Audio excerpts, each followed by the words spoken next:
Gigi Sunil Jacob is asking that when COVID cases were around 500, Sensex was at 26,000.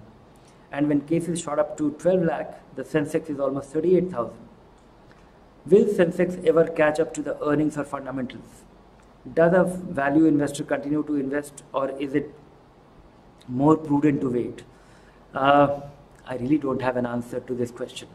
I'm myself surprised, and 2 weeks back, the SEBI chairman was surprised.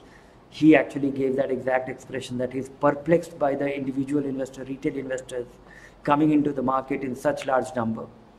Today I saw in the newspaper that RBI governor is, is questioning about or talking about the complete disconnect between the economic outlook and the behavior of the market. So I agree with you. But it is very difficult that to guess that when the markets will correct, will it correct, will there be a time correction, or but the market, and we also understand the reason. There is liquidity. Many investors have the time now which they never had before to buy into stocks. I also find that, so this is time to, formulate some rule for yourself.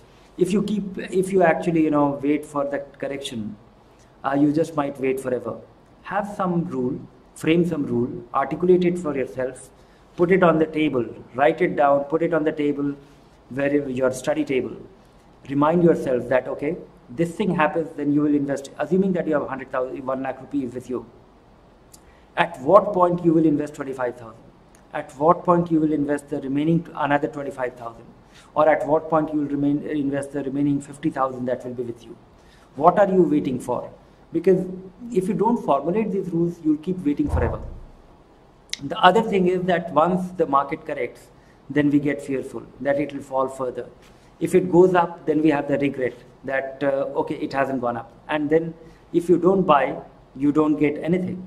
You are not, you are not losing anything, and you will not be part of the growth. So, and stock advisor will give you the recommendations, where to go. So go with this, formulate your rule and follow it. Make sure that you are not likely to need this money for 5-7 years. That is a time frame when your investments will fructify. I don't think economic fundamentals will catch up very dramatically. There will be exceptions. There will be few companies. There will be 50 companies, which will be outlier.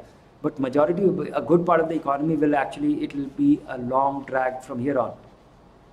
So formulate your rule based on valuation and act accordingly.